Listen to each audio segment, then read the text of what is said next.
My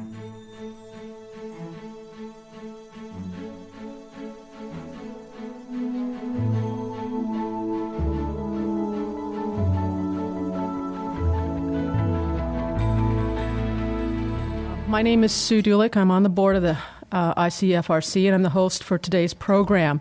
We'd like to take a moment to thank our members, our volunteers, and our wonderful interns for making these forums possible.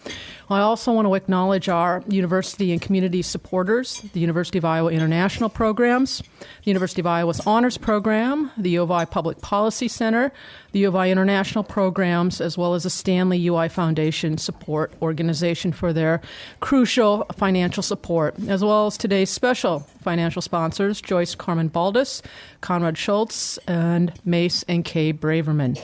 Also, thanks to City Channel 4 for professionally recording our programs for cablecast on City Channel 4 or 118-2 and the U of I Library's digital archives. Please be sure to like City Channel 4 on Facebook. At this time, it is my privilege to introduce William M. Reisinger, who is a professor of political science at the University of Iowa. He received his Ph.D. from the University of Michigan and joined the Iowa faculty in 1985. His research concerns politics in the former communist states, especially Russia. His publications include Energy in the Soviet Bloc, Can Democracy Take Root in Post-Soviet Russia?, Constitutional Dialogues and Comparative Perspectives, the 1999-2000 elections in Russia, and Russia's regions in comparative subnational politics, as well as over 50 articles and book chapters. He frequently travels to Russia and has conducted research as well as in China, Georgia, the Ukraine, and Uzbekistan. He teaches courses on democratization, authoritarian politics, and the politics of the post-communist countries.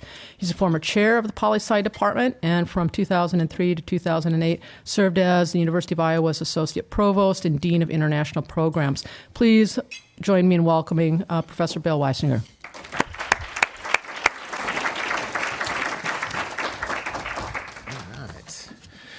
Thanks, Sue. It's a pleasure to be able to speak to all of you today.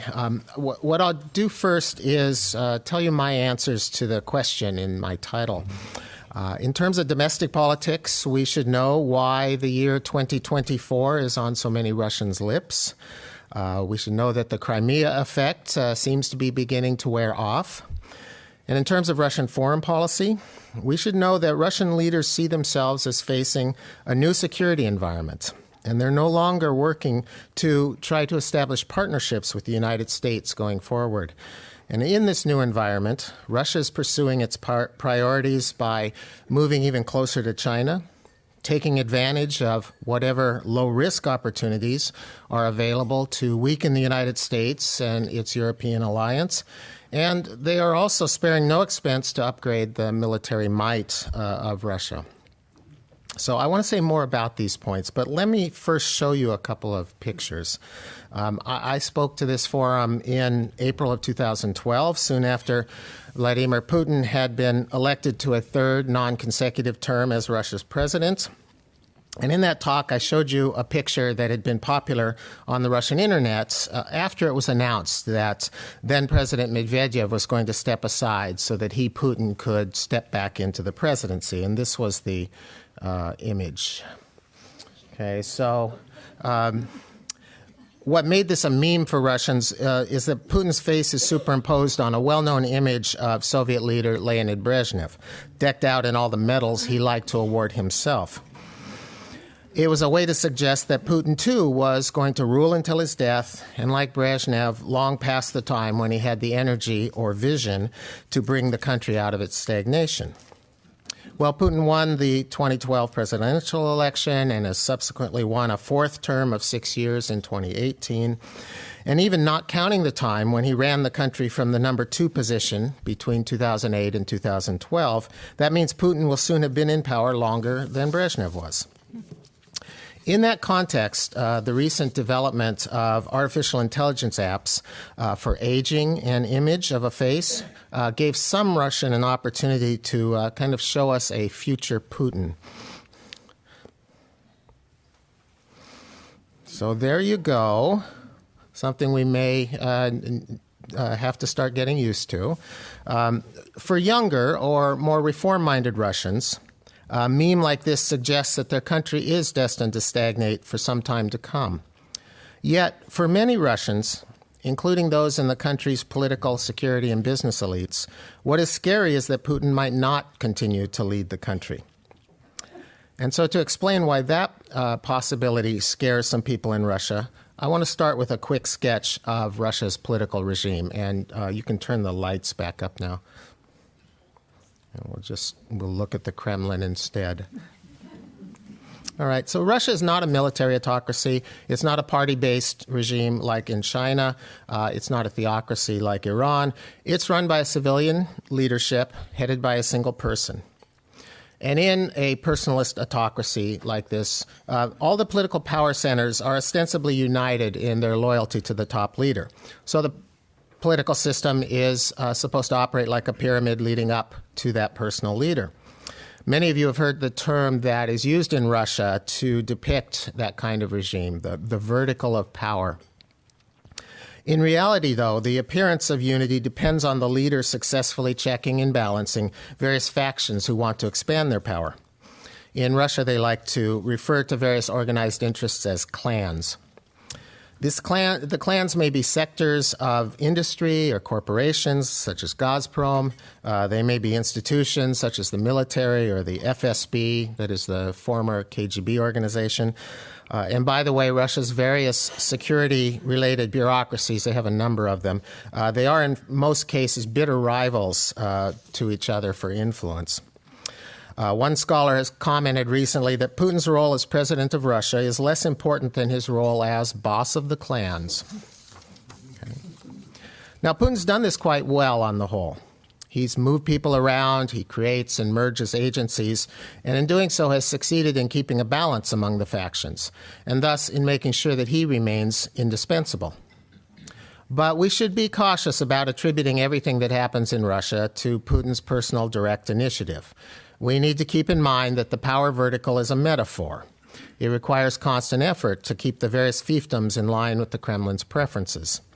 Think about him instead of sort of having a power vertical beneath him, but think of him as steering a large team of powerful and sometimes unruly horses. Now, for Russia's ambitious elites, their path upward is constrained. They have to satisfy those above them. They have to often keep quiet about politics or articulate acceptable positions. And what does the leadership offer them in return? Well, access to wealth is a big part of it. And the wealth does not come primarily from their salaries, but as permission to extract money through varying forms of corruption. That, of course, means that Russia's state institutions and the rule of law cannot operate the way they're supposed to. But turning a blind eye to elites who enrich themselves keeps them loyal to those at the top. It gives those officials a material incentive not to rock the boat. Plus, it provides those at the top with dirt that can be used to oust the official if they ever become disloyal. So with Putin as a fairly effective leader over the pyramid of power and with no viable alternative in sight, anything that raises the possibility of a transition in leadership worries Russia's elites. Even though it's over 4 years away, Russia's elites cannot stop thinking about what 2024 might mean for them. What if Putin names a designated successor to be elected president in 2024? Who will that be? What interests will that person champion? Will they have what it takes to maintain the system's stability?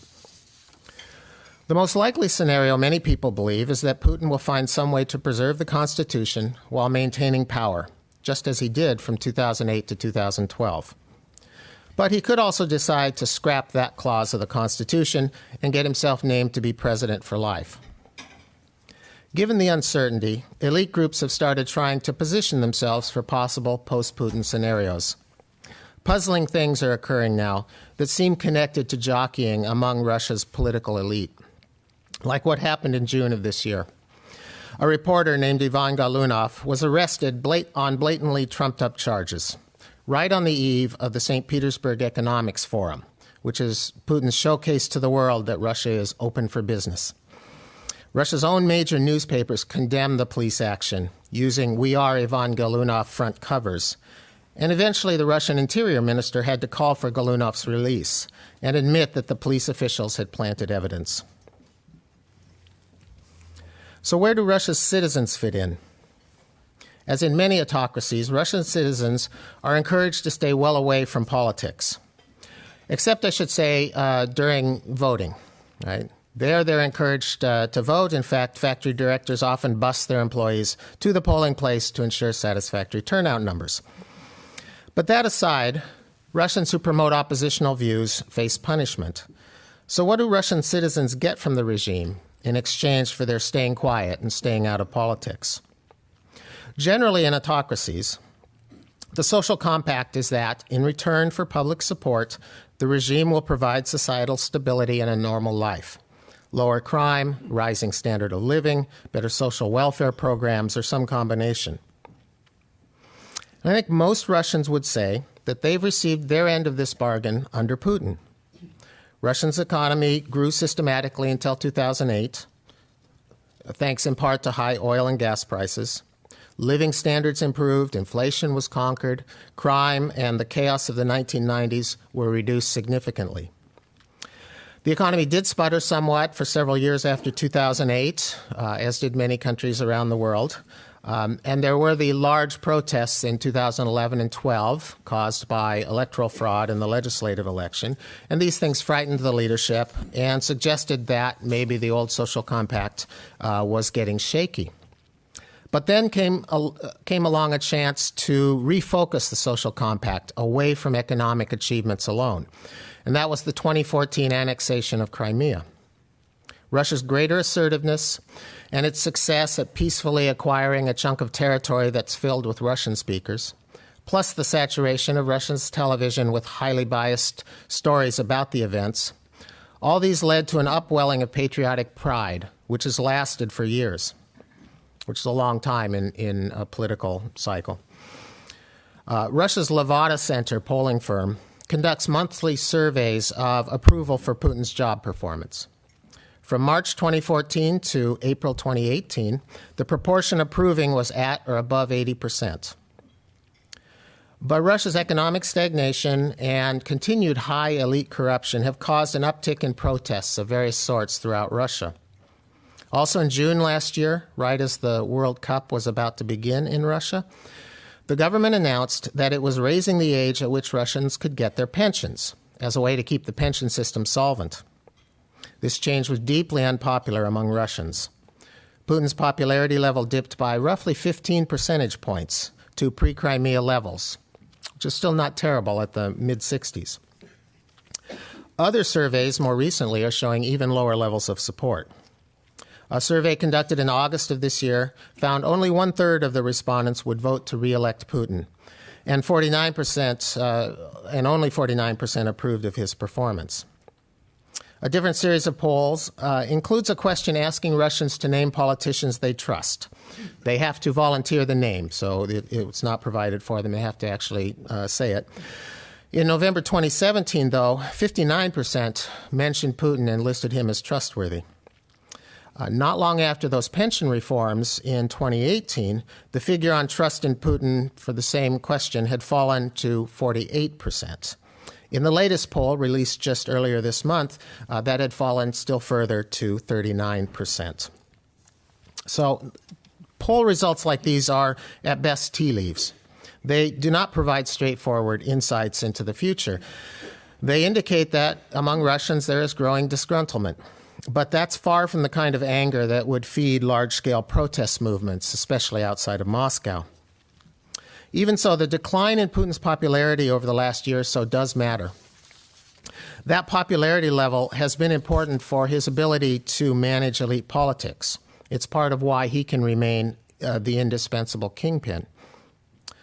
Also, although I don't think this is the case, it could be that discontent with him and his policies is higher than the polls suggest, because respondents are unwilling to tell pollsters about their true views.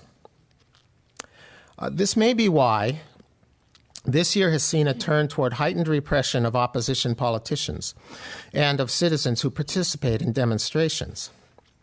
Putin's brand of authoritarianism has been comparatively light-handed. That is, comparatively less repressive than in other authoritarian regimes around the world. Protests and demonstrations have occurred regularly, but police responses have been usually restrained. A study by British researchers, for example, found that over the period from 2007 to 2012, there were 4,726 protests in Russia, involving over 1.8 million protesters. Now, only some of these are politically focused. That is, many are about economic policy, how pensioners are being treated, environmental issues, protecting cultural landmarks, etc. When political protests do occur, the most likely cause has been electoral fraud. And in July of this year, that's just what happened in Moscow. As many of you will know, opposition candidates were trying to get candidates on the ballot for elections to Moscow City Council, thinking that this could be a kind of low conflict way to get a foothold in Russia's political system. Muscovites watched with growing anger, though, as all the pro-government candidates were registered without needing to collect signatures at all, while popular opposition candidates were denied registration on technical grounds or with signatures thrown out. So a large protest march was called and held on July 27th. And unlike in the past, city authorities called in units of the National Guard who responded with brutality. Unprovoked beatings, random arrests that numbered in the thousands. Many people were charged with inciting mass unrest, which has a potential 8-year prison sentence. Another protest the following week was called, and police responded with even more violence. That more or less ended the large-scale marches, but city officials were not finished trying to punish those involved. They began using lawsuits and arrests on unrelated or outlandish charges to intimidate potential participants, not organizers, but just those who had been involved, and with street cameras showing these people's faces so that the police could come and arrest them. One young man was sentenced to 3.5 years in prison, allegedly for dislocating a National Guard officer's shoulder, even though video footage that was available publicly showed him standing silently until the Guard members came and set upon him. Now, in a few cases, the Russian courts have thrown out convictions or lessened them. But the danger of protesting, or even being in the wrong place when a protest is happening, have now become quite high.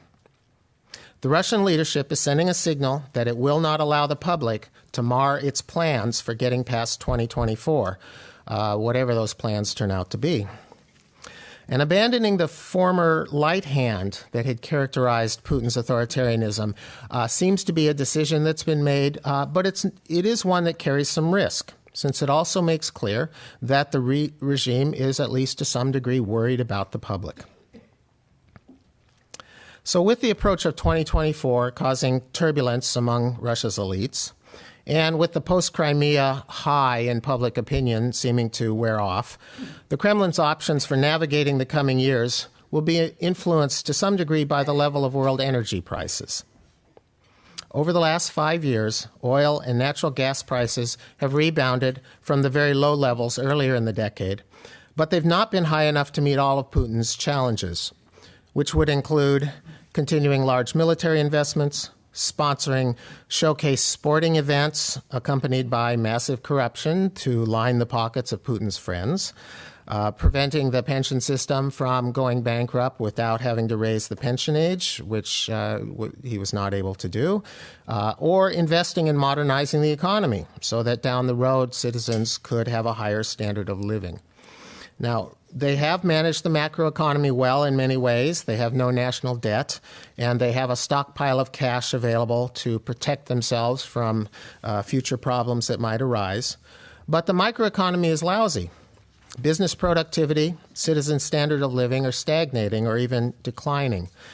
So, for example, the economic growth over the years 2014 to 18 has only been 0.4% a year, while real disposable income has dropped by 11% over that period. So clearly, Putin is going to need all his skills to navigate these challenges in the coming years.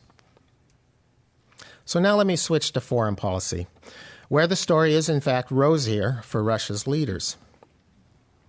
Russia, under Putin's leadership, has, I think, articulated a pretty consistent set of foreign policy aims.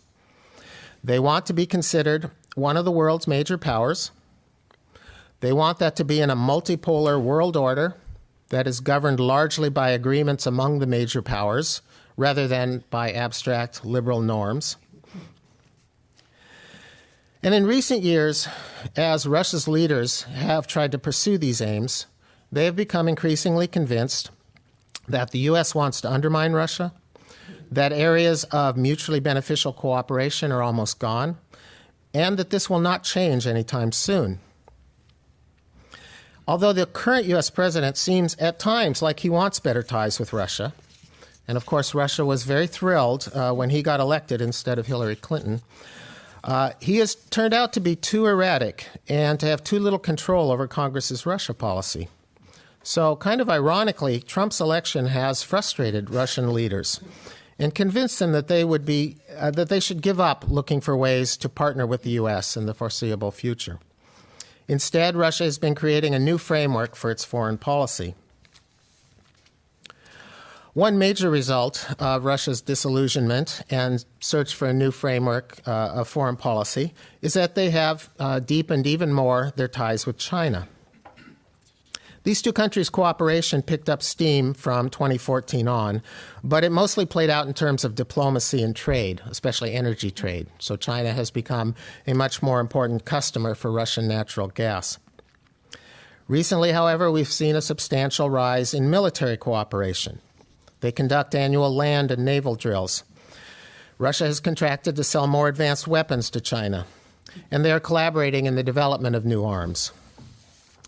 One interesting episode occurred in July of this year when a joint Russian-Chinese air patrol intercepted South Korean jets in the Sea of Japan, and the South Korean side had to fire warning shots. This was the first time where the Chinese and the Russians had jointly conducted air patrols in the Asia-Pacific, but the two sides are planning to continue to do that. They're also at work on a broader new military cooperation agreement. The last one was signed in 1993. So the new treaty will likely include provisions for Russian-Chinese coordination on missile defense systems in Asia, and perhaps greater cooperation in the area of cybersecurity. Now, having thrown its lot in with China so closely, Russia does risk becoming increasingly dependent on China and weakening its ties with Japan, Korea, India, other Asian powers. But Russia has decided to take the plunge because, in part, it will profit from arms sales to China, in part because it does not see China as a security threat, certainly not a country interested in pro-democracy regime change in Russia. And, of course, the two countries do share a mutual distrust for the United States and the liberal world order. Okay, a second aspect of Russia's new approach to foreign policy is taking advantage of opportunities to weaken the U.S. role in the world, especially low-risk opportunities. As you probably know, Russia has become more aggressive in various minor ways, such as buzzing NATO jets over Europe or assassinating Putin's opponents on European soil. But more broadly, it's been working to undermine key global institutions that the U.S. has traditionally supported, such as the IMF, the World Bank, the International Trade Organization, and others. And Russia will pursue openings whenever they occur that might allow it to wield influence, especially if the U.S. is foregoing that influence. Which brings me, of course, to Syria. Russia's involvement in Syria has provided it with a valuable opportunity to test their military's new equipment and organizational structure, especially for the Air Force. It's also been a way to reestablish Russia as a player in Mideast politics, which it had not been for quite a number of years, really not since Soviet times. Through its military aid to Assad, an ally in Syria, as well as by posing a counterweight to U.S. efforts, Russia has projected a great power-like status in the region, which is very much to the benefit of its larger goals. President Trump's recent order to withdraw U.S. troops from the Kurdish-held north of Syria gave Russia an even stronger hand.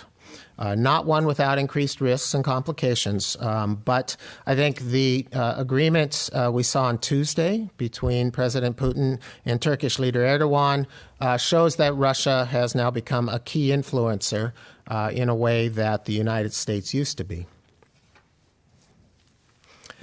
All right, and then a third important area of Russia's foreign policy efforts is that it's now committed to spending as much as it possibly can to have a military that commands respect. Over the past decade, Russia has undergone a reform of its military organization and an upgrading of its armaments. This reform was slow to get started, but the results are now judged to be pretty successful on the whole.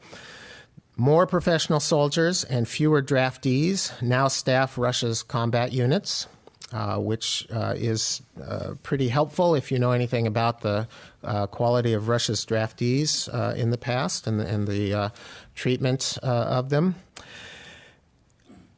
In addition, older Soviet vintage ships, tanks, and other equipments are sort of constantly being replaced in Russia's arsenal.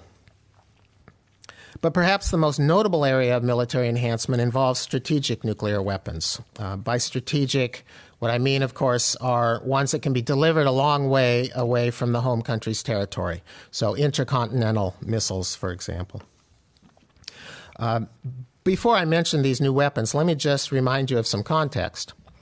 For about 40 years after the Cuban Missile Crisis, the U.S. and the Soviet Union, or Russia, had a period of stable expectations that rested primarily on two things.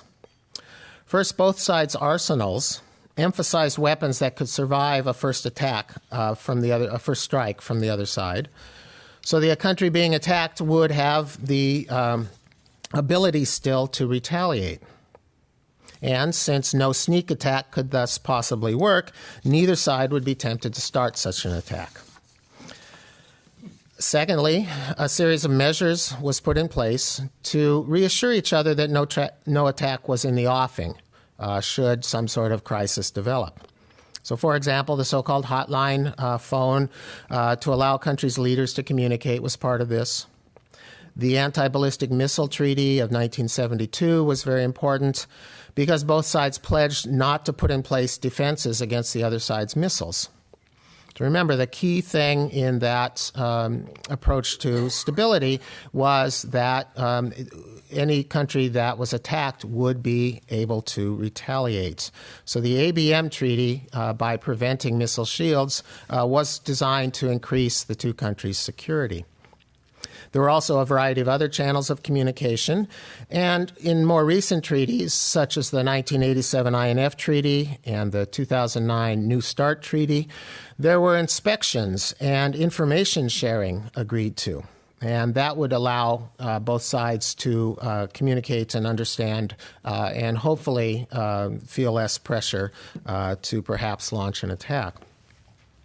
In the 1980s, however, the Reagan administration altered U.S. policy and began funding research into missile shield technology, so weapons that could be used to destroy incoming missiles, in other words.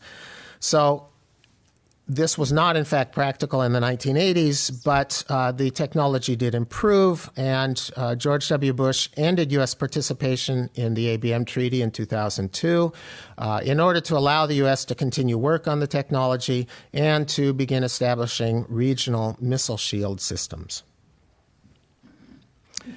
So at present, then, in this post-Crimea climate where Russia sees no overarching political partnership with the U.S., where communication between the sides is really poor, now Russia believes that it has to worry about the U.S. using a missile shield to cripple Russia's retaliatory capacity.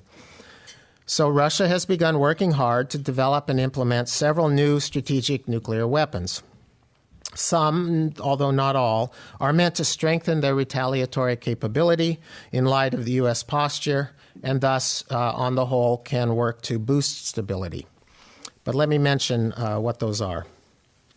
So first, Russia has been upgrading their arsenal of intercontinental ballistic missiles, ICBMs, by replacing older ones with a more technically advanced liquid-fueled missile, each of which can carry up to 15 separately targetable nuclear bombs. A second area of development is cruise missiles. Unlike ICBMs, which, go like that, cruise missiles fly comparatively low to the ground. And whether carrying nuclear or conventional warheads, cruise missiles long served mainly as intermediate-range weapons. The fuel needed to have a regular engine power them, from Siberia to North Dakota, was just simply too heavy to be practical. But now Russia is working to develop a nuclear-powered cruise missile that could, in theory, strike halfway around the world. And this is the weapon that experts believe was being tested this August when the explosion occurred near Arkhangelsk. Although early trials have not been successful, Russia is continuing to work on this technology. Third, President Putin announced in his 2018 address to Parliament that Russia is at work on a missile called a hypersonic glide missile. It will be able to go up to 20 times the speed of sound and make sharp turns while doing so. So the idea is that if the U.S. attacked Russia, the hypersonic glide missile would thwart any U.S. missile shield defense system, sort of like how Hawkeye running backs are going to weave through Northwestern defenders this weekend. We hope. One final new weapon I need to mention. Russia is also exploring whether it can develop a nuclear torpedo with explosive power of up to 100 megatons. Now, if you don't, carry around in your head a sense of how much a megaton is, here, let me put it in context. The largest warhead ever successfully tested had a yield of 50 megatons. The Soviets called it the Tsar bomb. It was never actually deployed. The largest yield for any American warhead was 9 megatons, and the final one of those was decommissioned in 2011. The current largest yield in the U.S. arsenal is 1.2 megatons, which is still 8 times larger than the one that was used to destroy Hiroshima. So the explosive power of this nuclear torpedo, in other words, would be 10 times more than the most explosive warhead ever developed, 90 times more than the currently deployed warheads, and over 650 times bigger than the one dropped on Hiroshima. So the idea is that it would be detonated in a way to create a tsunami wave up to 500 feet high that would radioactively contaminate a wide area on an enemy's coast with cobalt-60, and it would, of course, also be immune to any anti-missile defense systems. Still want to move to California? Yeah. Take a second to think about that. So that's quite a horrific weapon that they are evidently working hard to develop. Okay, so Russia's foreign policy has changed. They are having many successes in developing their collaboration with China, in enhancing their military strength, and in taking advantage of opportunities that the world is presenting them to play a greater power role in the world. Are there lessons for American foreign policy from this? I would say yes. And first and foremost, the lesson we need to learn is we need to have a foreign policy. We need to put together some coherent set of objectives, guided by experts. We need to communicate American objectives and pursue them in a systematic way. I think right now there is a real debate to be had about how best to respond to the challenges from Russia. Do we see Russia in the light of 1938? Meaning we need to take a hard line, resist Russian aggression? Or do we keep in mind 1914, when hardline responses led to a catastrophic spiral into World War I? Or, probably more realistically, in which areas should the U.S. line be hard and in which areas more accommodative. But no such serious thinking or consistent goals seem to underlie the current administration's policies. And whether what emerges is a comparatively friendly or hostile policy toward Russia, the policy needs to include much greater communication and renewed confidence-building measures, what is called a stability regime governing the nuclear aspect of this relationship.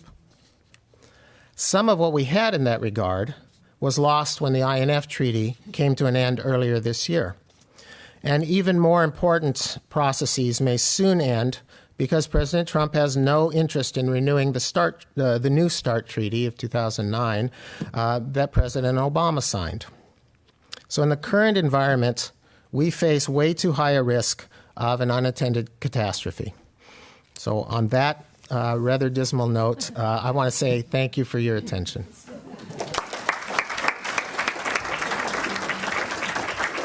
The population is declining and their life expectancy also. Maybe we cannot, we can't outlast them. We can't outlast them.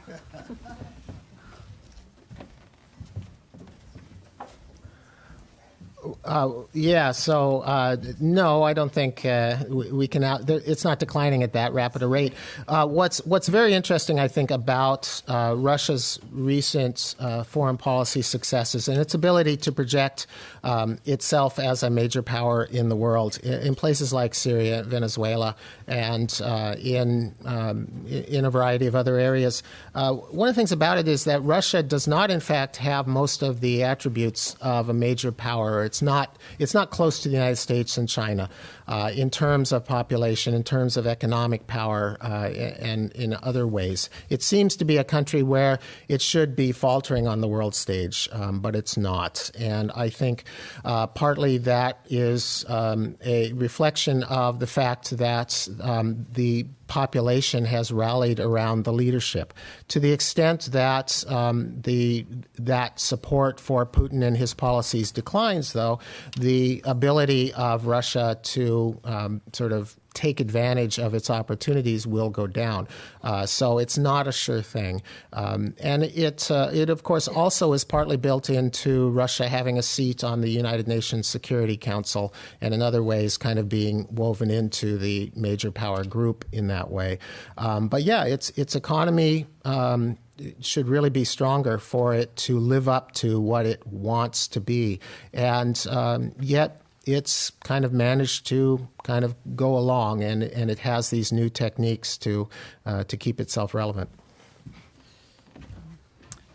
How does the fact that the clans are rivals affect the running of the country? Well, the rivalry among the various clans, right? They have to make sure that they don't go so far that they get kind of their branch chopped off, and that's something that is part of the politicking in Russia. It's very important that if you are to be strong, to strengthen your clan's clout, to influence the top leaders in their policy making, you have to, of course, demonstrate your loyalty. Some of the monkey business that goes on by leaders of the clans is stuff that's done to try to impress the Kremlin, to try to impress the leaders, and to make it seem like, yes, we're doing exactly what President Putin wants to be done. But of course, that can sometimes lead to craziness. But it means that the leadership has to be engaged in figuring out how they can keep all these various forces working in the right way to promote a unified central policy. For the most part, I think that has been done effectively. Where it really hurts the country as a whole, though, is how much corruption and stealing from the state budget, essentially, goes on, right, which makes economic modernization and improvement really tough. An education question, appropriate for the professor. The Soviet Union seemed to have an advantage in the 50s, especially in math and science. How is the Russian education, both at the K-12 and the college university level, doing today? I think a lot of the portrait we had of Soviet-era education still obtains today. So, for example, they were, and I think still are, quite good at blackboard skills, in areas where advancements did not depend on technology and organizational ability. So a lot of the leaders in theoretical physics, mathematics, and other fields were Russians, and I think that kind of thing, which comes through K-12 education, is still relatively strong in Russia. The bad economic times of the 90s hurt their education system, but I think in some regards that's rebounded.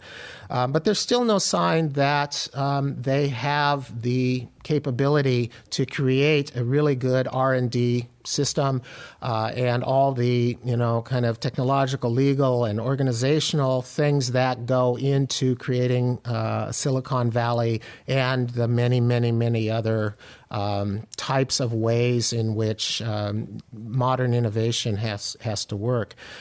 Russia's universities are still not ranked very highly in world rankings. And this is a big government priority to try to get more highly ranked for their research in world rankings. But they've been putting a lot of money into higher education for 15 years, and it's been very slow. There's only really one or two universities that are in the top 100 of university rankings worldwide and things. That's been a really tough job for them. So partly, I think, taking advantage of their brain power is going to be something that has to be part of the package of modernizing the economy, and they haven't made much progress on that. Well, your comments touched a little bit on the Mideast and in Asia. There was one question here is, what are Russian activities in Africa these days? I think Putin right now is engaged in an Africa forum at his dacha in Sochi.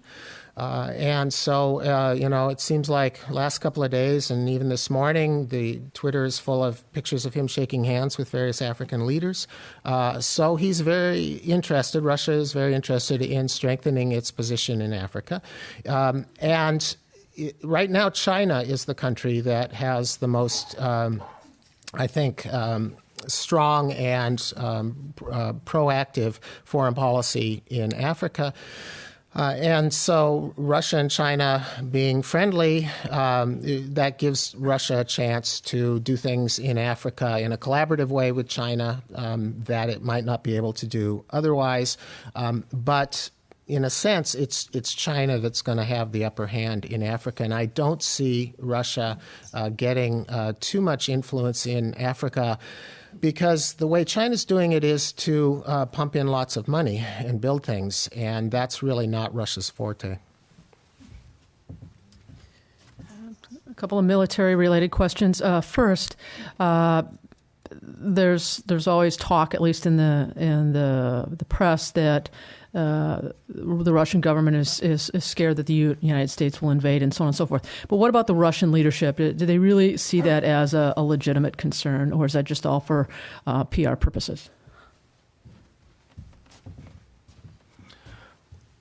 Well, yeah, my take is, as I said, that the Russian concern about the ending of the old system of nuclear stability is very genuine, that they feel that if the United States is dead set on developing technology that can effectively provide missile shields and prevent a retaliatory strike, then that gives the United States too much of an upper hand on any dealings in any sort of crisis situation, regional conflicts, etc. Remember, if the United States gets in a position where it can tell Russia,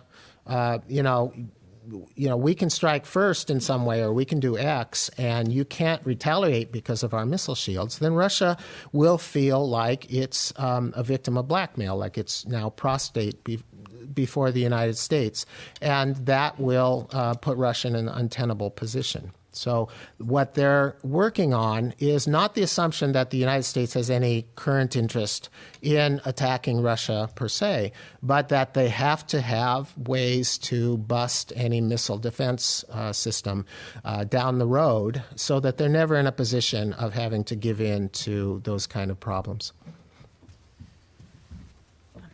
How large has the increase in military spending been since Putin's reelection and most recent reelection, and how is it being funded?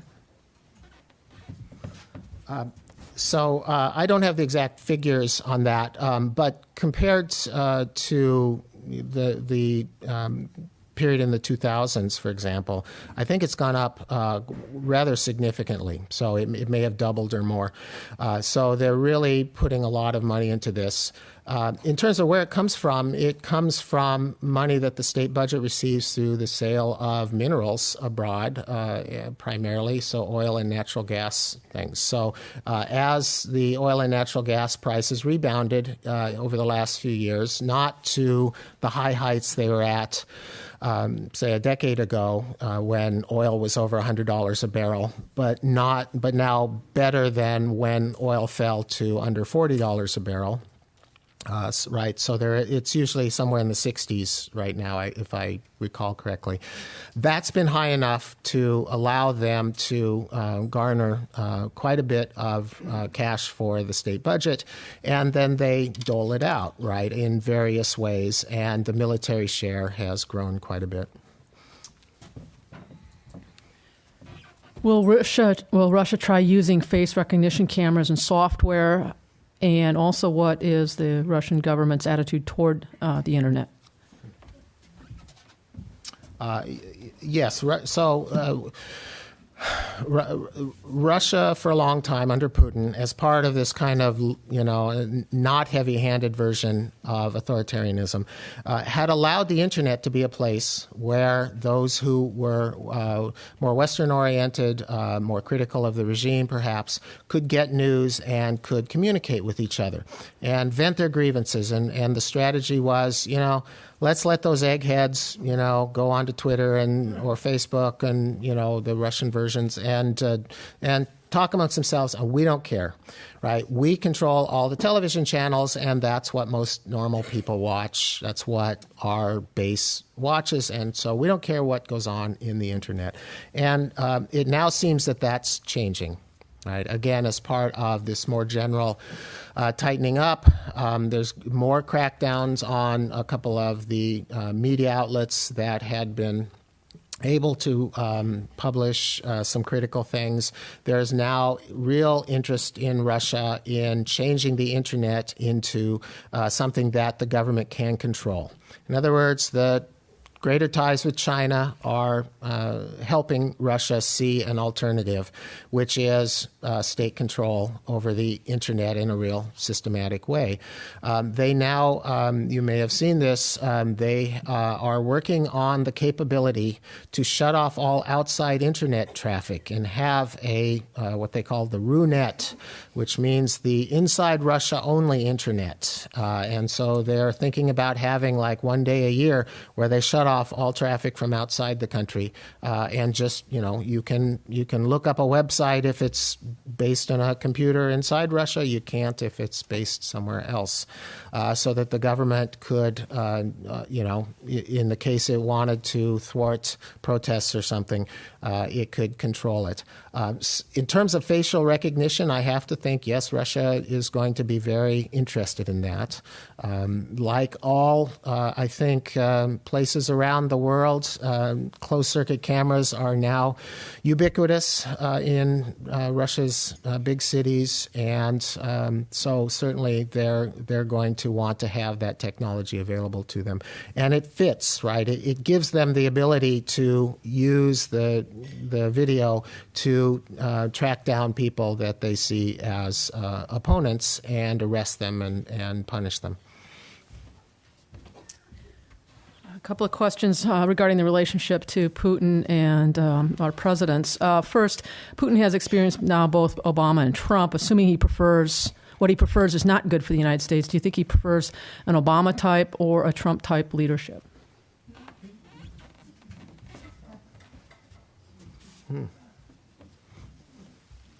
Yeah, I think he prefers. I think he prefers it if the U.S. president were to sort of stylistically be more like Obama, but in terms of policy be more like Trump. That is, yeah, I know. Someone said policy ? But what Trump sometimes articulates is a view of the big powers, and Russia and the United States in this case, sort of striking deals together, right, with that as a model of how major world politics would play out. And that's, I think, something that Putin would be comfortable with. Right, so more talking, striking mutual beneficial deals. That's some of the way that Russia describes what it has been wanting from the United States for some time. So it really didn't like Obama when the administration was sort of articulating a liberal international order, and then when the Obama administration began doing sanctions and other more hardline things, it certainly didn't like that. But on the other hand, Russian leaders, Russian foreign policy makers certainly did understand what the policy of the administration was that they were dealing with at the time. And I think they don't like the chaos that they find in the United States. They don't find that that does not allow them to pursue partnership, even in very specific areas where there might be overlapping interests. Putin and Trump currently seem to have similar favorability ratings. When will they finally marry, or when will they finally divorce?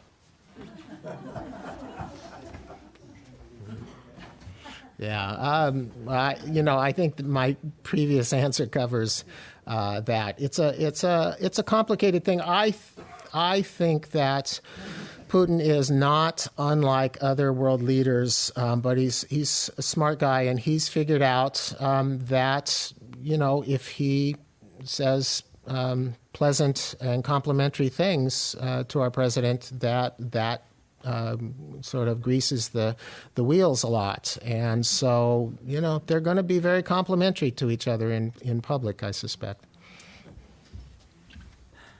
Our last question, how much power or influence does the public demonstrations or protests have in Russia? They signal this disgruntlement. They pose the possibility of the regime losing the kind of deep support that they've had from the public for quite a number of years now. So they might be considered early warning indicators. And they have obviously forced the leadership into some sort of reconception of how they're going to handle domestic politics. So in that sense, they've had some importance. The bulk of Russian citizens, though, especially facing economic problems, because their standard of living is declining, and life outside the big cities is not very good in Russia. They have other things on their mind than protest. They still, by and large, are loyal to the broad policy picture that Putin paints of a strong Russia where the people are united, where they have certain core historically based values and symbols that they all kind of agree on, things like that. He paints an image of Russia, an identity for Russians that I think they still respect. So the Putin regime can put up with a lot of protests of, let's say, 40,000 people or even up to 100,000 people in Moscow if they can prevent the rest of the population from really feeling like a change is in order. But if the economy continues to go south, if the venality of local and mid-range officials is not kept in check, if it seems like the country just stays on the wrong track for too long, and if they then attach any of that blame to an aging and maybe less active president, then that would be where the public dissatisfaction would really matter a lot for the security of the regime. But Putin is good at what he's done, and Russia has a lot of ability to kind of, stumble along in the way it has. So I don't think these recent protests foretell anything drastic coming from the population.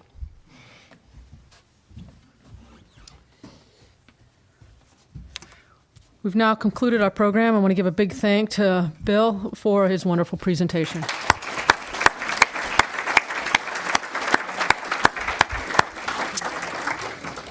I also want to thank our sponsors, the U of I International Programs, the University of Iowa's Honors Program, the U of I Public Policy Center, and the Stanley UI Foundation support for their generous support. We also want to thank today's special sponsors, Joyce Carmen Baldus, Conrad Schultz, Mason K. Braverman, and of course we want to thank City Channel 4 for making our programs available to viewing audiences. And Bill, as a small token of our appreciation, I don't know how to say it in Russian, but we present you with the highly coveted Iowa City Foreign Relations mug. Thank you again for joining us, and we are adjourned.